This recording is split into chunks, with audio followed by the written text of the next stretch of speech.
C'est l'Islam au présent sur Beurre FM, tous les jours de midi à 13h. Bonjour et bienvenue.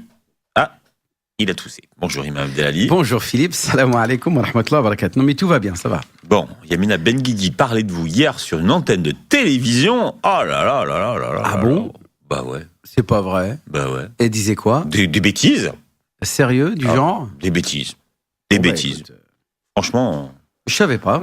Mais non, mais moi je viens de... Tu m'en as même pas parlé avant l'antenne, comme ça tu m'envoies ça en direct sur le plateau. J'ai regardé la vidéo. Je vous dis pas tout, il m'a dit, parce que si je vous dis tout avant, vous le répétez avant. Donc, Madame Benguigui, là, celle qui est... Alors, vous imitez pas. Elle était ministre. Elle a été ministre, secrétaire d'État, je crois, c'est ça. Voilà. Non, mais c'était pour savoir de qui il s'agit. Ah oui, bah oui. Ah oui, c'est vrai, pardon. Et qui a été virée pour histoire de... Non, mais attendez. Mauvaise gestion de son rôle. Mais non, vous êtes bête. Non, voilà. Non, Yamina Benguigui, c'était... Voilà. C'est celle qui expérimente la chirurgie esthétique comme... Elle était ministre de la francophonie. Hein ? C'est bien ça ? Oui, c'est ça. Ministre de la francophonie. C'est ça, bien. Voilà. Enfin, en tout cas, je crois qu'elle n'a pas écouté la radio depuis longtemps et ça lui ferait du bien d'écouter un peu Beurre FM quand même. Surtout d'écouter midi à 13h, ça lui remettrait les choses en place. J'ai pas encore compris qu'est-ce qu'elle a dit, donc je peux pas vraiment... Mais c'est justement même elle n'a pas compris ce qu'elle a dit.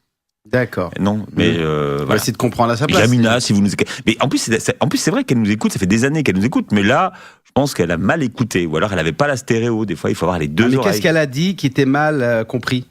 Bah, vous le verrez, je vous enverrai la vidéo. Vous verrez. D'accord. Voilà, elle a dit qu'un imam avait dit sur Beurre FM, et là je cherche lequel, et là j'ai un peu des problèmes là, avec elle. Elle a dit quoi ? Qu'est-ce qu'il avait dit l'imam sur Beurre FM ? On va commencer l'émission, je vous dirai tout à l'heure. Ok. Alors Amel n'est pas là aujourd'hui, on la retrouvera la semaine prochaine, parce que vous savez que le mardi on parle de la famille. Je vais parler d'un sujet qui vous concerne à peu près tous, c'est comment gérer le départ d'un des enfants.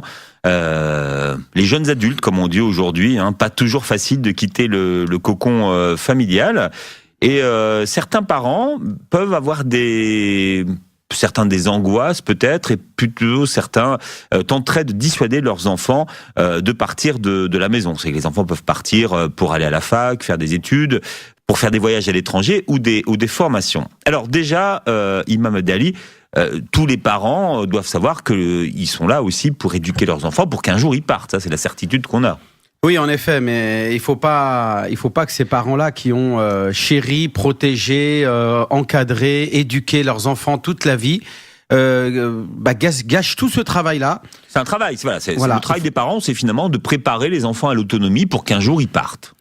Tout à fait. Mais quand on les laisse partir un peu trop vite, on les laisse aujourd'hui malheureusement parfois partir un peu trop vite, ou du moins avant qu'ils soient prêts, véritablement prêts à une autonomie réelle.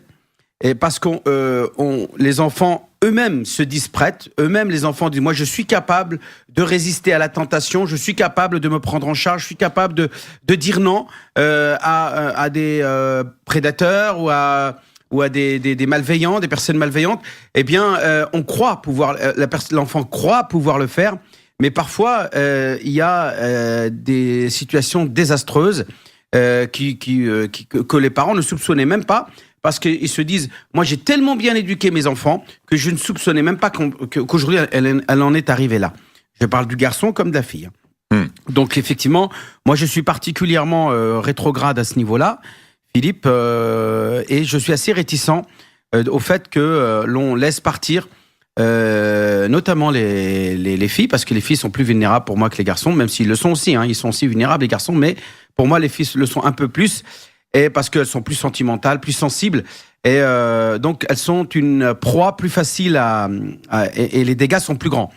Alors on va voir ce matin surtout comment accompagner les enfants à ce départ, et surtout quelle doit être la place des parents dans cette on va dire autonomie, cette volonté d'autonomie. Alors quand on parle de départ, il faut déjà préciser de quoi il s'agit. Il s'agit simplement que l'enfant ne vit plus chez ses parents, et il part s'installer loin de ses parents, souvent en province, parce qu'il y a une faculté ou une université qui l'a accepté là-bas. Et il s'installe dans un campus, dans un foyer, en colocation avec des amis. Mais ça peut être des voyages à l'étranger. Maintenant, il y a de plus en plus de cursus universitaires qui se passent à l'étranger, et où dans votre formation, vous devez partir. Il y a un an ou 6 mois de stage qui doit se faire à l'étranger. Et moi, quand on m'appelle, parce qu'on me concerte, Philippe, et je dis souvent, je conseille de ne pas le laisser faire, Parce que, tout simplement, je pense que les inconvénients et les dangers sont beaucoup plus importants que les avantages. Et le prophète, et pas le prophète, mais je veux dire, la règle juridique dit « Dar al-mafsada muqaddam ala jalb al-maslaha ». Le fait de se préserver des inconvénients est privilégié sur le fait d'acquérir des avantages, quoi. Moi, pour préparer cette émission et pour vous préparer des arguments, un contre-argumentaire, j'ai regardé un petit peu ce qui se disait, notamment sur le rôle des parents en islam. Et il y a une notion des parents en islam, c'est de développer chez l'enfant la confiance et le sens de la responsabilité. Donc finalement, quand un enfant a été bien élevé, qu'on a confiance en lui puisqu'on lui a donné des bonnes valeurs et qu'il a une bonne colonne vertébrale et qu'il a le sens de responsabilité, pourquoi est-ce qu'on ne le laisserait pas partir pour aller étudier, pour partir à une fac? Par exemple, si vous prenez quelqu'un qui doit aller faire une école de commerce ou une fac de médecine à 600 km de chez lui, qu'est-ce qu'on peut lui apporter comme argument pour lui dire bien non, tu restes là? Parce que les parents connaissent mieux l'enfant parfois que lui-même. Et ils savent qu'il n'est pas prêt et qu'il va être vulnérable, influençable. Ça veut dire qu'ils lui font pas confiance. Non, c'est pas ça. C'est que l'enfant, son tempérament, chaque enfant, chaque personne, même chaque individu a un tempérament.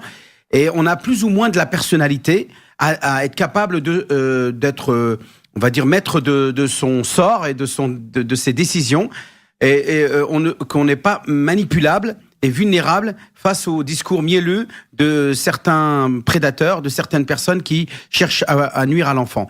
Donc, dans ce genre de situation-là, quand je sais que mon enfant, il est prêt, c'est-à-dire il a une bonne éducation, il se comporte bien, tout ce qu'il faut, je l'ai bien éduqué, mais il n'a pas le tempérament pour dire non, ou être capable de refuser, ou de dire que ça soit lui le meneur, en disant c'est lui qui attire vers le bien, c'est par exemple les colocataires, ses copains, ou pour si c'est une fille, copine, etc., eh bien, à partir de là, il est préférable de lui dire non, de lui dire reste plutôt ici. T'as une bonne éducation, t'es bien encadré dans ton cocon, t'es bien protégé. Continue, essaye de trouver une alternative à ce que tu veux faire. Et voilà. Par contre, si la personne, l'enfant, je veux dire, alors d'abord, c'est plus un enfant souvent. Hein, il a déjà. C'est un jeune adulte, mais enfin bon, il est entre les deux. Un jeune adolescent. Ouais. Eh bien, on le sent vraiment capable. Il a une personnalité indépendante, il a du charisme, il est meneur, il a des bonnes mœurs, il aime, par exemple, on va dire sa compagnie est une compagnie de bonnes mœurs, etc. À ce moment-là, oui, effectivement, on peut dire aux parents de faire confiance à l'enfant. Donc, si vous dites que déjà, donc ça veut dire qu'on traite cas par cas. Voilà, on traite pas tous les enfants de la même façon. Ça dépend de la maturité de l'enfant. Mais est-ce que les parents, d'une certaine façon, n'ont pas tendance à voir le mal partout ? À anticiper le mal. Moi, je veux dire, franchement, on connaît pas toujours ces enfants et on sait pas comment ils se comportent dès qu'on a le dos tourné. En tout cas, on pourrait parfois être très surpris. Des fois, il y en a à qui on fait pas confiance et c'est vraiment ceux à qui on peut faire le plus confiance. Et puis des petits anges, se révèlent en collectivité. Moi, ce que j'aimerais, c'est savoir la situation actuelle, la réalité sur le terrain. Philippe, dans les campus, dans les universités, dans les cités universitaires, dans les colocations, quelle est la statistique de déviance ? Je ne parle pas que de la déviance en matière de délinquance ou de drogue ou d'alcool. Je ne parle pas que de ça. Je parle aussi des mœurs. Parce que nous, en tant que musulmans, on a, en plus d'être des bons citoyens, le devoir d'être des bons musulmans. On est bons citoyens, on respecte la loi, mais on est des bons musulmans, on respecte les préceptes de l'islam.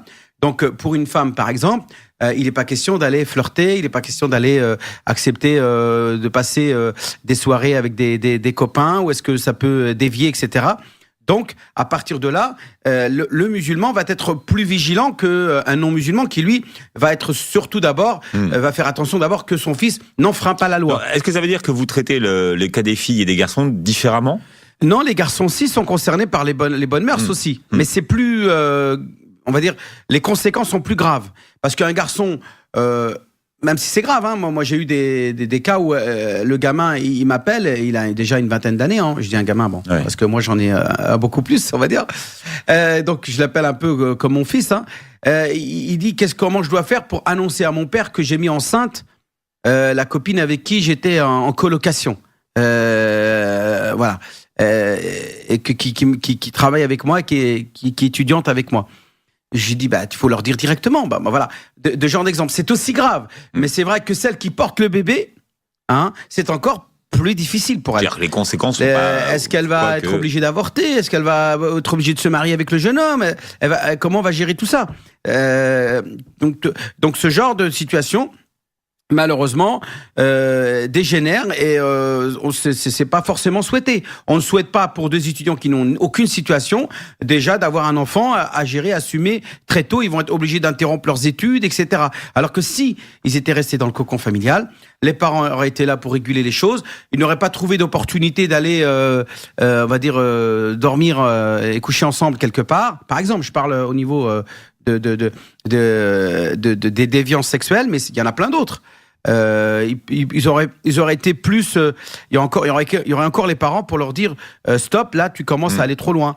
Voilà, il y a plus personne. Ils sont voués à eux-mêmes. Enfin, il y a des enfants qui partent du cocon familial et des parents qui sont très présents, hein, en tout cas.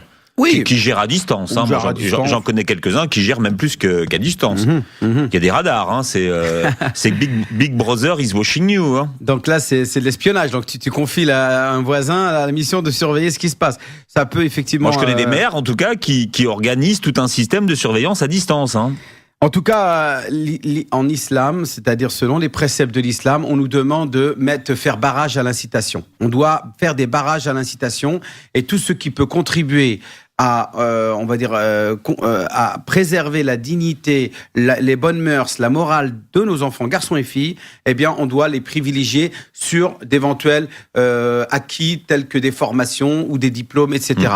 Hein, on dit donc le gamin qui a 24 ans, qui est en école de commerce, qui doit aller faire une année d'études 24 ans à Dubaï. Moi, j'espère qu'à 24 ans, pour moi, je l'ai déjà marié, et puis après, avec son mari, il fait ce qu'il veut. Ah bah, il va à Dubaï, il va ailleurs. Ils ont intérêt à faire bac+2, vos enfants. Hein. Moi, je me suis marié à 24 ans, Philippe. Mais vous, j'ai fait un en DEA. 1800, ils se marient à quel âge? J'ai fait un DEA, en 2 ans, en DEA en plus. Un diplôme d'études approfondies. C'est l'équivalent du master. Oh, c'est une année où il y avait du vent. Ça allait plus vite. Non, c'était bac+5.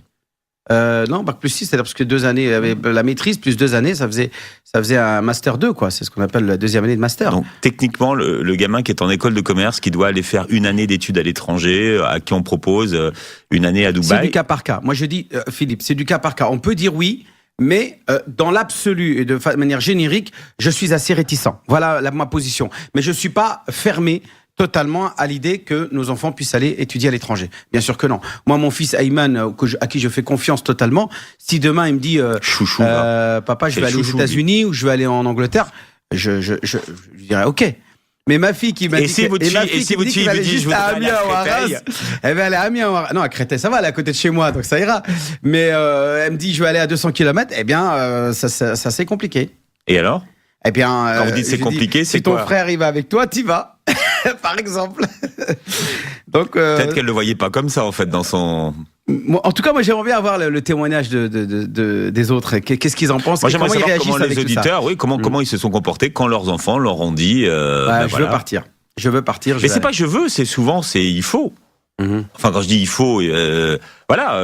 Bon, t'as la formation, mais t'as aussi ceux qui, parce qu'ils ont un travail, ils se disent papa, moi ça y est, je peux me prendre en main, je peux prendre un appartement. Il suffit maintenant que je cherche l'âme sœur.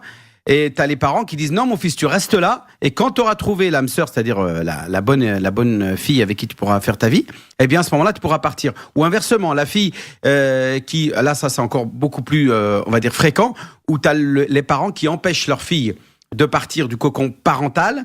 Et leur dit non, normalement la règle islamique c'est tu dois quitter le domicile parental pour rejoindre le domicile conjugal et non pas c'est-à-dire entre les deux. Oui, tu vas pas d'abord t'installer tranquillement seule, voilà. en ville.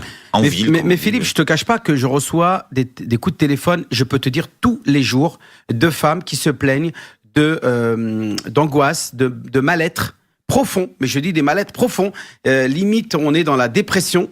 On me femme qui me dit j'entends des voix, je me sens toute raide la nuit, je me réveille le lendemain matin avec du henna ou dans les pieds ou sur les mains ou plein de choses comme ça et je leur dis vous vivez seul? Elles me disent oui. Elles sont quel âge? Elles sont des femmes, ce sont des femmes plus de 18 ans, ce sont des femmes adultes.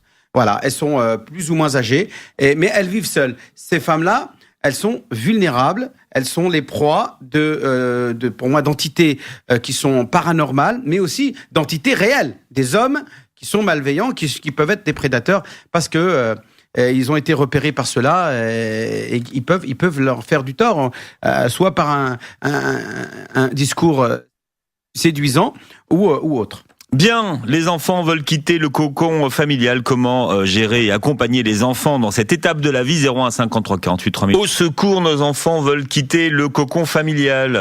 Non. Voilà. Comment les accompagner? Tu restes à la maison. Quand faut dar. Non, mais vous laissez le choix. Elle a le choix. Comment ça? Votre fille, elle a le choix. J'ai dit que la porte est entrefermée. Elle est fermée, mais avec toute petite ouverture. Entrefermée, ah ouais. Voilà, il y a entreouverte, puis entrefermée. Moi, c'est plutôt entrefermée qu'entrouverte. Bon, en tout Même cas, si c'est pareil. En tout cas, c'est une réalité d'aujourd'hui et beaucoup de parents sont confrontés à cette désir ou peut-être parfois cette nécessité des enfants de vouloir quitter le foyer familial, le cocon comme on dit. Alors, on va accueillir Malika qui nous appelle. Bonjour Malika et bienvenue. Salam alaikum. Alors moi je vous appelle surtout pour vous faire part de mon expérience en tant que personne en fait qui a quitté le domicile de ses parents. Alors wa alaykoum salam wa barakatuh d'abord. Quel âge avez-vous pour nous faire partager votre expérience? Vous êtes une très 34 ans et j'ai 2 enfants maintenant donc bon. Je commence à savoir ce que c'est que voilà, c'est juste que je peux vous faire part aussi de la réaction de mes parents à l'époque quand je leur ai dit. Moi je viens de province et j'ai eu mon bac et je m'étais inscrite pour des BTS et j'avais un dossier correct, mais j'étais tout le temps en liste d'attente. Donc, pour moi, à l'époque, c'était hors de question d'aller étudier ailleurs. Donc, je suis allée à la fac pour rester près de mes parents. Et c'est pendant 1 an et demi. Et après, j'ai vu vraiment que je perdais mon temps. Et moi, c'était un peu particulier. J'avais ma sœur qui vivait en région parisienne, qui était mariée. Donc, j'ai saisi cette petite opportunité pour venir étudier en région parisienne. Ouais. Mais mon père, au départ, ça a été difficile. Quoi. Attendez, excusez-moi, vous habitez où là? Vous habitez où? À Paris maintenant. Non, mais avec vos parents. Dans la Sarthe. Du côté du Mans. Voilà. À Chartres. Voilà. Dans la Sarthe. Dans la Sarthe, Le Mans. Dites-moi Le Mans, oui, d'accord. Voilà, Le Mans.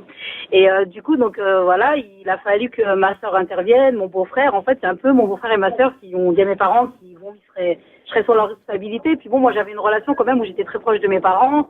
J'ai grandi, dans l'islam. On nous a inculqué quand même ils nous avaient quand même inculqué un grand nombre de valeurs. Donc moi, je voulais vraiment partir pour étudier, mais ça a été vraiment difficile parce que mon père me répétait sans cesse, oui, je te fais confiance, mais normalement, tu dois pas partir. J'ai pas confiance en les gens que tu vas rencontrer là-bas. Et nous, en province, on a toujours eu l'image de la région parisienne, un peu comme, excusez-moi du terme, de la débauche, la déviance. La jungle, on va dire la jungle. Parce qu'on avait des gens près de nous qui étaient partis, qui étaient revenus complètement transformés, et voilà. Donc pendant 1 an, il a fallu que j'essaye, j'ai fini par réussir. Je suis restée 2 ans et demi chez ma sœur et mon beau-frère, et ensuite j'ai pris mon appartement. Oh là. Donc, toute seule. Et ma petite sœur qui devait venir aussi étudier parce qu'elle avait eu son bac, il fallait qu'elle fasse des études de chimie, il n'y avait rien au Mans, est venue vivre avec moi. Mais mes parents venaient souvent, je partais souvent, c'était vraiment une relation de confiance. Et moi, avant tout, la phrase en fait que j'ai dit à mon père, je lui ai dit, écoute papa, j'ai pas peur de toi, moi j'ai peur de Dieu. Donc si je fais quoi que ce soit, de toute façon, tu peux être là ou pas être là. Moi, je crains Dieu et voilà. Donc, on va dire que ça s'est bien passé. Et au final, alhamdoulilah, ça s'est bien passé. J'ai rencontré mon mari, je me suis mariée, j'ai mes enfants. Allez, vous avez rencontré votre mari quand vous êtes parti? Quand je suis partie, mais longtemps après. Je l'ai rencontré presque 10 ans après que je suis installée à Paris. Très longtemps. Ah ouais, d'accord. Vous avez fait des longues études alors. En fait, comme je suis restée tout à l'heure, j'écoutais, vous disiez qu'il y a des parents qui arrivaient à gérer à distance. Moi, pour le coup, mes parents, ils ont su gérer à distance sans me mettre de pression, sans m'espionner. Mais comme ils étaient présents, ils venaient me voir les week-ends, je rentrais régulièrement voir mes parents. J'ai gardé cette proximité qui fait que j'ai pas pu dévier de cap. Et même les personnes que j'ai rencontrées à Paris, entre guillemets, j'étais assez sélective et j'ai essayé de pas fréquenter n'importe qui quand je voyais que ça commençait à partir dans un sens qui convenait pas. Ben voilà. En fait, je craignais Dieu. C'est juste ça qui m'a. Mais est-ce que Malika, vous voulez nous dire que finalement l'éducation que vous avez reçue vous a permis finalement de Complètement. Le fait de vivre dans un environnement où j'ai des parents qui faisaient leur prière régulièrement, qui pratiquaient. Mais attendez, ma sœur, vous avez un petit peu de connaissances en sciences religieuses? Est-ce que vous allez dire le Coran ou le hadith? Voilà. Vous avez un hadith, par exemple, qui dit qu'il est interdit à une musulmane de voyager plus de 3 jours sans être accompagnée d'un mahram. Oui, je sais. Donc, est-ce que c'est pas un peu pareil? C'est-à-dire que le fait d'être loin de sa famille, de son cocon familial ou conjugal, ce n'est pas être un petit peu en voyage plus de 3 jours, hein, et donc vous rentrez dans la prohibition coranique et prophétique en la question. Et donc dire que je crains Dieu, mais en même temps je désobéis au texte religieux, est-ce que c'est pas, on va dire, contradictoire?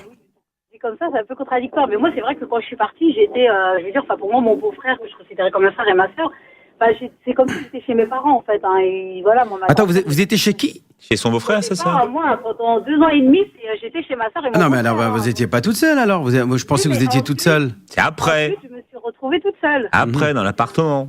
Ouais, mais bon, il y a eu quand même, il y a eu quand Il y a eu même. un passage, et peut-être que ça m'a aidé, effectivement. Il y a eu un passage, c'est ce que j'expliquais dès le départ. Mais c'est vrai que moi, je sais que mon père était pas très à l'aise avec l'idée. Bon, alhamdoulilah, hein, ça s'est bien terminé, mais après, c'est vrai que c'est difficile. Moi, je voulais dire que c'est quand même assez difficile quand vous n'avez pas d'opportunité là où vous êtes, vous pouvez pas continuer à étudier.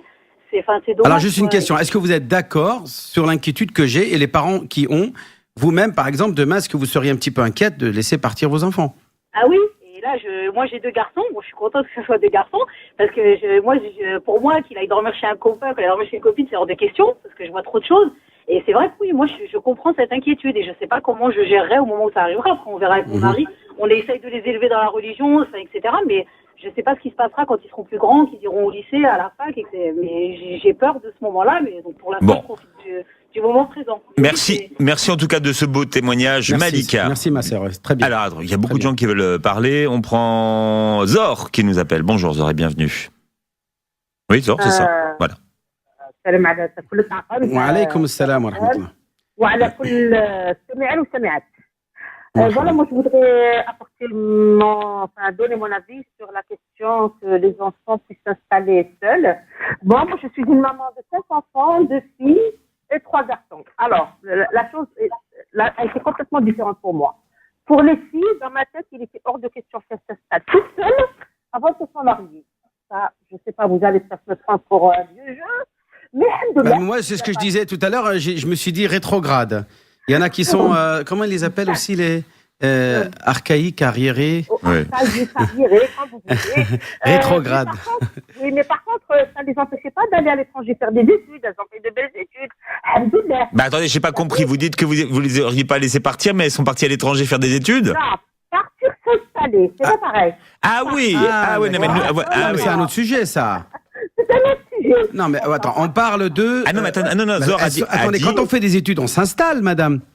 Ben, on s'installe pour 2-3 mois, ça peut. Ah oui, mais quand même, en 2-3 mois, il peut se passer beaucoup de choses. Hein. Ah, moi, je trouve que finalement, elle a trouvé la solution. C'est provisoire. Ouais, mais attendez, des études, on est dépendant de la durée des études. Des études, en général, c'est une année scolaire, au moins, en général. Non, je savais que c'était 3 mois. Au départ, je savais que c'était 3 mois. Et donc, vous avez accepté, alors? Oui, j'ai accepté. Bon, ma fille, elle a été quand même, il y avait mon neveu qui était aux États-Unis. Ça m'a pas tellement posé de problème. Et je savais aussi, j'avais confiance en elle. Elle est très pratiquante, elle est pieuse. Et je savais qu'elle allait pour assurer son avenir. Alhamdoulilah, ça s'est bien passé. Mais pour aller s'installer définitivement toute seule en attendant de trouver le prince charmant, mon Dieu, ça, c'était non. C'est pas que je n'aurais pas confiance en mes filles. Mais la société nous démontre le contraire. Alors, madame, vous faites une différence entre le fait qu'elle soit seule pour étudier et qu'elle soit, et dans le cas où est-ce qu'elle est seule pour attendre un prétendant et en même temps travailler. Voilà. C'est quoi? Elle est où la différence en matière de danger? C'est le même danger, le danger il est le même. Je dirais même quand on est à la fac où on est entouré de jeunes un peu fougueux. Comment vous faites les jeunes là? Montrez-moi. Avec le doigt qui bouge comme ça là. Ouais. Faites les jeunes comme ça, vous. Voilà, Tiens, voilà. Non mais personne n'a vu. Donc c'est pour ça que ça on appelle ça de la radio, Philippe. J'aime bien quand vous faites les jeunes. Donc est-ce que vous sentez pas que c'est plus dangereux au contraire quand on est dans un milieu estudiantin que quand on est dans un milieu professionnel où les gens sont plus mûrs, il y a plus ils ont un certain âge déjà, donc c'est moins dangereux. Et là où c'est moins dangereux, vous êtes plus craintive que le moment où est-ce que c'était plus dangereux. Je comprends pas. C'est peut-être le paradoxe. Voilà. Mais moi, attendez-moi, Zor, vous avez parlé de vos filles, mais et vos garçons alors? Ah voilà, c'est une autre histoire, les garçons. Moi, s'ils veulent s'installer, je n'ai pas de soucis. Bon, à 18-20 ans, bien sûr. Un peu plus tard, un tout petit peu plus tard. Hein. J'ai un enfant de 25 ans, il veut s'installer, il n'y a pas de souci. Mais moi, je donne plutôt un conseil à nos jeunes. Ceux qui peuvent encore rester chez les parents et mettre de l'argent de côté, ce après. Ça, c'est vrai. Ça, c'est bien dit. Pour mieux démarrer Effectivement. dans la vie. Moi, Bah oui, parce que payer un loyer assuré de plein de factures dès le début, alors qu'on n'en a pas besoin, on a encore nos parents. Vaut mieux garder l'argent que l'on gagne, même quand on travaille. Et puis ensuite, on s'installe avec un capital. On peut payer le mariage, payer les meubles, meubler l'appartement convenablement, etc. Donc, c'est effectivement plus facile de rester à la maison pour économiser que quand on est installé déjà tout seul ou tout Ça seul. arrange les parents de garder leurs enfants. Comment ? Ça arrange les parents de garder leurs enfants parfois, aussi. des fois, c'est un inconvénient, Philippe, parce que c'est une bouche à nourrir en plus. Mais le petit dernier, après tout, on n'est pas pressé de devoir partir. Hein. Merci Zor pour votre témoignage. On prendra d'autres appels dans un instant au 01 53 48 3000. Beurre FM, Rail et R&B. Mais sur Beurre FM, il est 12h30.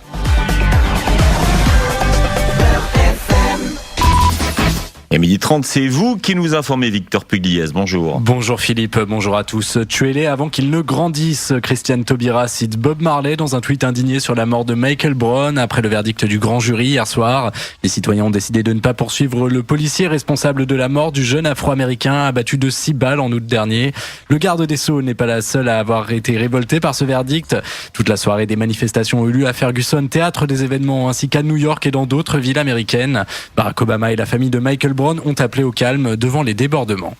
Nouveau bilan des violentes précipitations au Maroc. Ce sont 32 personnes qui ont trouvé la mort dans les intempéries au pied des massifs de l'Atlas. 6 autres personnes sont toujours disparues après les inondations les plus graves ayant touché le royaume depuis 1986. L'alerte météo a pris fin hier midi, mais les perturbations devraient revenir dès jeudi.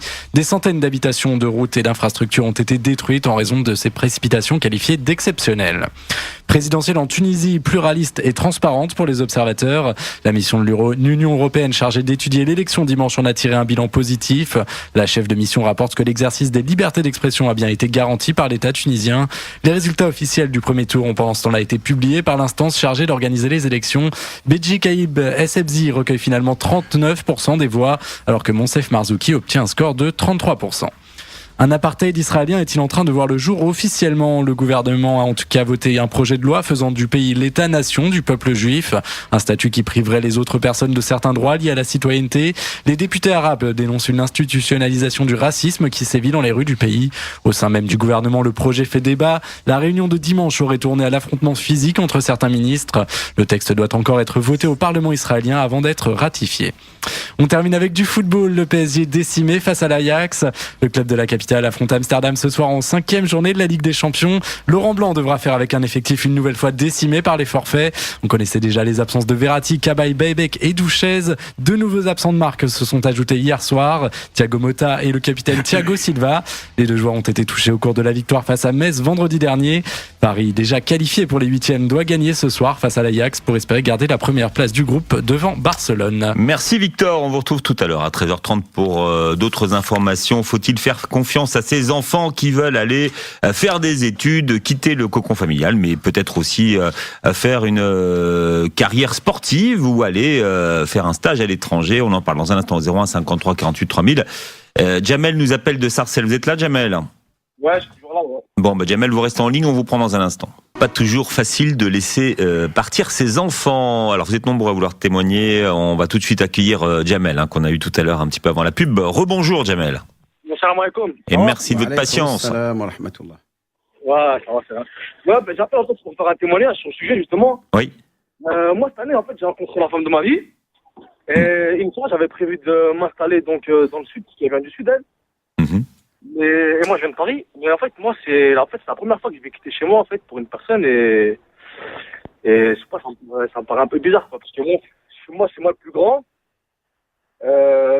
Personne n'est encore marié, c'est moi le premier qui va me marier, Inch'Allah. Et tout à l'heure, vous avez dit, quand on quitte le nid familial, c'est pour aller justement au nid conjugal, quoi. Voilà, c'est-à-dire au domicile conjugal. C'est-à-dire on quitte ses parents pour s'installer avec sa femme et pour fonder un foyer. Et pas pour faire un petit peu l'électron libre et toutes les frivolités. Mais et dangers qu'il peut y avoir on ne derrière. parle pas de frivolité, on parle d'études, Imam Abdelali. Je veux dire que les gens qui font des études, il n'y a pas beaucoup de frivolité. D'accord. À quel âge vous avez, Jamel? Moi, j'ai 24 ans, quoi. 24 ans. L'âge comme... ouais. l'âge à laquelle vous êtes marié, vous, j'ai entendu ce que vous avez dit ça. Mais il y a un taux, Philippe, qui n'est pas négligeable de situations catastrophes qui a pu avoir lieu, qui est important. Et vu ce taux étant important, tu es obligé de faire du cas par cas. Alors, Jamel, qu'est-ce qui vous fait pas peur, mais quelles sont les questions que vous vous posez, en fait? Moi, ma mère, en fait, quand je me dis que j'allais partir m'installer dans le sud, vivre avec ma femme, elle était pas contre, quoi. Elle était, au contraire, elle m'a dit, là, c'est elle m'a dit, moi, je suis content, si tu pars d'ici, c'est pour faire ta vie. En même temps, là où j'habite, voilà, je suis né à Sarcelles, j'ai pas envie de m'installer là-bas quand je serai marié, quoi. Ouais. Et elle a bien pris, elle, justement. Et moi, je me dis, c'est bizarre qu'elle a bien pris, parce que quand même, je suis son plus grand-fils. Si je vais sortir de la maison, voilà, quoi, je me dis... Mais il n'y a pas plus agréable pour des parents que d'entendre et de savoir que leur enfant va se prendre en main et voler de ses propres ailes et fonder son propre foyer. Moi-même, aucun de mes enfants, je pourrais m'opposer à ce qu'il s'installe et qu'il se marie avec une personne et avec qui il va pouvoir fonder une famille. Il n'y a pas quelque chose qui pourrait me rendre plus heureux que ça. Non, mais la mère aurait pu dire non, je veux que tu restes à Sarcelles. Non, mais ça, c'est égoïste. C'est très égoïste de sa part de faire ça. Elle n'a pas le droit de dire ça. Comment ça, tu restes à Sarcelles? Moi, je t'ai pas conçu pour que tu me restes dans mes jupons. Va faire ta vie. Voilà, c'est pas normal ça. On fait pas des enfants pour qu'ils restent à côté de nous, pour qu'ils s'occupent de nous, etc. Hein, ils doivent faire leur avenir, ils doivent construire leur avenir. Il n'est pas question que je sois un boulet pour lui. Mais c'est pas, moi je me sens redevable. Quand je me dis, je vais partir de chez moi pour. Et c'est pas normal, quoi, pour moi. Non, on sent un peu de culpabilité chez Jamel. Parce qu'apparemment, il doit avoir une grande complicité entre lui et ses parents, et c'est tout à son honneur. Hein. Je le félicite, le frère, d'avoir beaucoup d'inquiétude par rapport à ses parents qu'il laisse derrière lui, etc. Alors là, c'est exceptionnel parce que c'est l'inquiétude, elle est inversée. C'est l'enfant qui s'inquiète pour ses parents. C'est bien. Moi, je ne peux que te féliciter. Donc, ça veut dire qu'il faudra garder les contacts téléphoniques, Internet, le Skype, et venir de temps en temps, et les faire venir de temps en temps. Puis voilà, le problème est réglé. Voilà. C'est clair. Mais il faut y aller, hein. Faut pas dire non, moi je veux pas. Mes parents, qu'est-ce qu'ils feront sans moi? Faut pas que tu te dises ça. D'accord. Bon, merci de votre témoignage, Jamel. Leila est à Toulon. Bonjour, Leila. Allô. Bonjour. Salam alaikum. Alaykoum salam wa rahmatullahi wa barakatuh. En fait, le sujet... Allô. Ah oui, on vous écoute, Leila. Oui, pardon. En fait, le sujet il est un peu important et compliqué.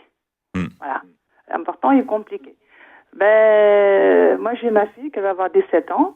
Elle fait ses études, elle est sérieuse et tout. Elle veut finir sa vie. Enfin, elle veut faire ses études et travailler tous aux États-Unis. Oui, je lui fais confiance. Je peux lui faire confiance. C'est une fille sérieuse et tout ça. Par contre, ce qui m'inquiète avec tout ce qui se passe, si je dois ne pas la laisser partir juste pour ça. Sinon, si elle veut partir pour faire ses études, s'installer, oui, je peux lui faire confiance. Et votre mari aussi est d'accord avec vous? C'est le beau-père.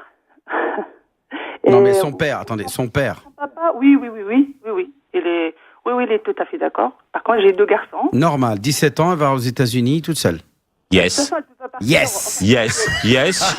can. Yes, she can. Elle va devenir une chicken là-bas plutôt. Et chicken, ça veut dire poulet, Philippe. Non, elle va pas partir à 17 ans, déjà elle peut pas. Déjà après le bac, tout ça, de toute façon, voilà. C'est-à-dire, après le bac, elle aura peut-être, je sais pas, elle va continuer. Madame, c'est pas l'enfant auquel on a des doutes ou peurs. Bien sûr, nos enfants, on a souvent confiance en eux, on est rassuré parce qu'on les a bien éduqués. C'est pas eux le problème, c'est ce qui les attend là-bas qui est dangereux. C'est ça, voilà. Moi, que je voudrais quand même que vous ayez un minimum d'inquiétude à ce niveau-là. C'est que vous se dites, voilà, d'accord, ma fille, ok, je te fais confiance, t'es sérieuse, t'es bien éduquée, tout. Mais qu'est-ce qui l'attend là-bas? Est-ce que c'est vraiment... Mais ce qu'on attend de vous, Imam Abdali, c'est que les parents face à des problématiques qui se posaient pas avant. Et c'est vrai qu'aujourd'hui, les enfants, ils ont des rêves de réussite, ils ont des capacités, ils ont des envies de faire les choses. Et qu'est-ce que vous leur dites? Vous leur dites, non. Mais si tu veux rêver, dors. Il faut dormir pour rêver. Quand on se réveille, il faut revenir à la réalité, Philippe. Voilà, il y a une différence entre le rêve et la réalité. Le rêve, c'est quand on dort, et la réalité, c'est quand on est réveillé. Ouais. Question, ce que vous avez dit tout à l'heure, vous m'avez dit que vous avez une fille, si elle veut partir à 200 km, que vous n'êtes pas d'accord. De quel côté que vous n'êtes pas d'accord? Seule. J'ai dit qu'elle partirait pas seule. Oui. Mais nous, on parle toujours des enfants qui partent tout seuls. Ah ben, écoutez, il y a possibilité qu'elle puisse... Si elle est obligée de partir faire ses études... Obligée Voilà. Obligée. Mais si c'est son choix... C'est cette notion d'obligation qui me perturbe. Même quand obligée. Elle me dit, maman, je le dis, elle m'a dit, maman, ici, il n'y a pas d'avenir. أختي الكريمة دابا نقول لك حاجة راه حرام القضية الحرام ديجا سي حرام المرأة تسافر أكثر من 3 أيام فهي ملعونة On peut entendre la fin de la discussion de Leïla et de sa fille. Voilà. Qu'est-ce qu'elle vous dit, votre fille, Leïla? Je suis d'accord. Une femme, peut-être on parle d'une femme qui est mariée, il faut qu'elle demande l'autorisation à son mari. Si son mari dit d'accord à te dépasser plus de 3 jours. Non, là, c'est pas avec l'autorisation de son mari ou de son parent. Elle doit partir avec lui. أن تسافر من غير محرم ماشي من غير إذن محرم من غير محرم هذا هو الحديث الذي يقول عليه الصلاة والسلام sans accompagnement d'un mahram et non pas sans l'autorisation d'un mahram. D'abord, je vois pas pourquoi il y aura une autorisation à voir. Simplement, il faut qu'elle soit accompagnée pour être préservée des prédateurs, des dangers, de ce qu'il peut y avoir. Voilà. هذا هو ce que dit Sharia. Maintenant, c'est le fait religieux, moi je le dis tel quel. C'est rétrograde, c'est archaïque, on peut dire ce qu'on veut. Mais c'est le défi qu'il y a entre concilier ce que disait Philippe, les nouvelles réalités contemporaines et modernes. Et c'est pour ça qu'on a besoin de vous. Et c'est pour ça qu'on a besoin de vous, que vous aidiez un petit peu les gens qui sont confrontés avec ce dialogue avec les enfants. Et on attend de vous dire voilà comment on va gérer la chose. D'accord. C'est pour ça que je dis Aujourd'hui, il y a plein de facs partout. Ouais. Les facs, il y en a partout. Même à Mantes. Il y avait rien avant, il y a même pas 10 ans. Ils ont déjà un DUT, ils ont une fac qui s'ouvre bientôt. Une vraie université. Il y en a partout, à moins de 10, 20, 30 km, il n'y en a pas chez vous. Entre Berkeley et Mantes, vous prenez Mantes. Non, je dis pas. Mais il y a Versailles entre les deux. Il y a des belles universités entre les deux. Et puis prendre un train le matin pour rentrer le soir, pourquoi pas? Ou bien c'est aux parents aussi d'essayer de faire l'effort, d'essayer pourquoi pas de suivre leurs enfants, de les accompagner et pourquoi pas s'ils le peuvent, dans la mesure du possible, bien sûr. Voilà, tout ça, c'est une discussion qui est basée sur une négociation. Là, j'ai 2 garçons, parce que moi, je dis à ma fille, parce que c'est tout pour moi, c'est mes yeux, quoi. Je dis, ma fille, je te suivrai au bout du monde. Voilà, après, je ne sais pas comment ça va se passer. Par contre, j'ai 2 garçons, il y en a un qui va avoir 24 ans, l'autre 21 ans.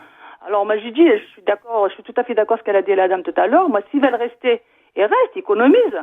Voilà, du gaspiller en loyer et tout ça. Bien sûr, ils vont m'aider un petit peu, bien sûr, mais ça leur revient beaucoup moins cher s'ils partent toutes seules. Tout ça, c'est vrai. Ça, là, on est d'accord là-dessus. Leïla, en tout cas, merci de votre intervention. Vous êtes nombreux. On quitte le sud de la France pour le nord. Samia qui nous appelle de Valenciennes. Bonjour, Samia. Oui, allô, salam alaikum. Alaikum salam. Donc, en fait, je vous écoute depuis tout à l'heure avec mon mari. On a réagi sur plein de choses. Alors moi, je peux donner mon témoignage, parce que j'ai vécu la même chose. Je suis partie de chez mes parents, j'avais 19 ans. Pour mes études, les études, c'était une excuse, parce que je pouvais très bien faire ça à côté de chez eux. J'avais envie de partir, fuir un petit peu la pression familiale. En revanche, quand vous parliez tout à l'heure de frivolité, votre collègue vous a coupé en disant « Mais non, on parle d'études, mais pas de frivolité ». Moi, je pense que ça va avec, parce que les étudiants, ils sont en week-end à partir du jeudi soir. Donc, si vous n'êtes pas quelqu'un de fort à la base, vous pouvez vite dévier de votre route, quoi. C'est facile, parce que votre entourage est important. Vous-même, ça s'est bien passé pour vous, sincèrement? Ouais, franchement, ça s'est bien passé. Je sais pas comment ça se fait, en fait. Après, je suis partie à Chambéry pendant 4 ans. Et c'est là où je me suis rendu compte que l'entourage est super important. Parce que, en fait, il y avait très peu de musulmans autour de moi. En fait, il n'y en avait pas du tout. Je suis restée 4 ans là-bas. Je suis partie parce que j'avais l'impression de me perdre un petit peu. Que je commençais à ne plus me reconnaître et que ça me faisait peur, vraiment. Donc je me suis dit, il vaut mieux que je parte. Et je suis rentrée chez mes parents. Voilà, pour moi, c'était... repartir chez ses parents, c'était ne pas se perdre, revenir aux sources, à l'essentiel, à notre dîme surtout, parce que je suis très, très, très croyante. Et donc, voilà. Donc, vous êtes bien d'accord qu'en étant toute seule, vous vous sentez un peu moins renforcée dans votre foi et vous êtes sentez un peu plus vulnérable face aux tentations, shaitan et n'est-ce pas? Moi, en tout cas, c'est ce qu'on me dit au téléphone, Philippe. On est dans des discours privés, certes, mais c'est tous les jours, c'est ce que j'entends. Je suis seul, je travaille, je fais pas la prière, je vis, voilà, et tous les soirs, c'est l'angoisse, et même dans la journée. Et c'est des moments où est-ce que je comprends même pas, je me mets à pleurer, je déprime, etc. Bon alors, Samia, essayez de nous expliquer pourquoi qu'est-ce qui dans votre éducation a permis finalement de passer ces années sans vous perdre, justement? Je pense que déjà le fait que nos parents nous aient éduqués vraiment dans la religion, avec leurs connaissances à eux, qui sont pas, ils n'ont pas étudié la religion, mais rien qu'avec ce qu'ils nous ont appris étant gamins, ça reste tout ce qu'on a appris quand on était petit, ça reste d'ailleurs. La preuve, les sourates, les plus petites sourates que tout le monde connaît, souvent c'est nos parents qui nous les ont apprises quand on était petits, puis on les a jamais oubliées. Donc c'est toujours dans un coin de notre tête, et puis à un moment donné, ça revient. Et puis on se dit. Mais est-ce que vous sentiez que vous étiez armé finalement et préparé à la confrontation avec à ce départ ou pas du tout? Quand je suis partie, oui. Oui. Oui, parce que en plus je suis partie longtemps. Je suis restée. Je suis partie de chez mes parents pendant 10 ans. Au départ, je suis partie pas très loin. Je suis partie à Lille. Je suis de Valenciennes. Il y a 45 kilomètres. Et j'avais encore toujours beaucoup de musulmans autour de moi. Tous mes potes étaient des musulmans. Enfin, toutes mes copines étaient des musulmanes. À Chambéry, c'était pas du tout pareil. Et j'étais déjà vieille. Enfin, j'étais vieille. Je suis partie à Chambéry, j'avais 26 ans. Ah oui, c'était déjà une adulte. En tout cas, merci de votre témoignage, Samia. Simplement, je voudrais pas vous couper, mais je voudrais qu'on accueille Sonia qui nous appelle de Grenoble et à qui on a promis qu'elle passerait ce matin. Bonjour Sonia. Oui, bonjour. Merci de votre patience. On vous laisse 2 minutes 30 pour conclure cette émission, Sonia. Très bien. Bon, voilà. Moi, j'étais un peu, frappée par le discours de l'imam quand il disait que, une femme n'a pas le droit de partir plus de 3 jours de chez elle. Alors moi, je n'ai pas dit, madame. Je n'ai pas dit. Je n'ai fait que reprendre le hadith. Reprendre, tout voilà. à fait. Donc, si vous êtes choqué par le prophète, vous avez le droit. Je ne suis pas choquée. Je n'ai pas dit que j'étais choquée. Par contre, on est quand même dans une société qui évolue. Moi, il me semble. Donc, qu'est-ce que vous en pensez de la parole du prophète? Alors, je vais vous dire. Donc, effectivement, moi, j'ai 2 enfants, une fille et un garçon. Déjà, ce qui me choque, c'est que les gens fassent la différence entre les filles et les garçons, parce que effectivement, un garçon, quand c'est haram pour les deux. Donc, on est d'accord. On est d'accord là-dessus. Voilà, c'est pareil. Moi, je mets sur. C'est les mêmes droits et les mêmes devoirs. Et pour moi, si mes enfants trouvent les deux, ils veulent faire des études à Grenoble, ce qu'ils veulent faire se trouve à Grenoble, c'est sûr que je n'irai pas chercher midi à 14h pour aller pour les emmener à Paris ou ailleurs. Par contre, ce que je trouve que c'est super important, c'est qu'une fille comme un garçon doivent faire des études, les parents doivent accompagner leurs enfants pour faire les études qu'ils veulent. S'il y a possibilité de se déplacer pour accompagner les enfants, filles ou garçons, c'est pareil. On doit pouvoir le faire, on doit donner les moyens à nos enfants de faire leurs études et de construire leur avenir, c'est super important. Et pour moi, c'est aussi très pédagogique de faire découvrir le monde à ces enfants, qu'avec ses dangers aussi, parce que effectivement, il ne faut pas qu'on dise à nos enfants, le monde, il ne faut pas qu'on les surprotège, il faut aussi qu'on les accompagne pour découvrir ce qui est haram, ce qui est halal, etc. Il y a une différence entre accompagner, je suis d'accord, découvrir, d'accord, mais subir le danger, là, je suis plus d'accord. Alors, Sonia, et vous aussi, vous êtes certainement. En tout cas, Sonia, vous évoquez un sujet qu'on abordera un jour, parce qu'effectivement, c'est un vrai sujet aussi de savoir comment préparer les enfants au monde. Mais en tout cas, on est tous d'accord, effectivement, Philippe, c'est qu'il faut découvrir ce qui se passe ailleurs et même le mal qu'il y a dehors.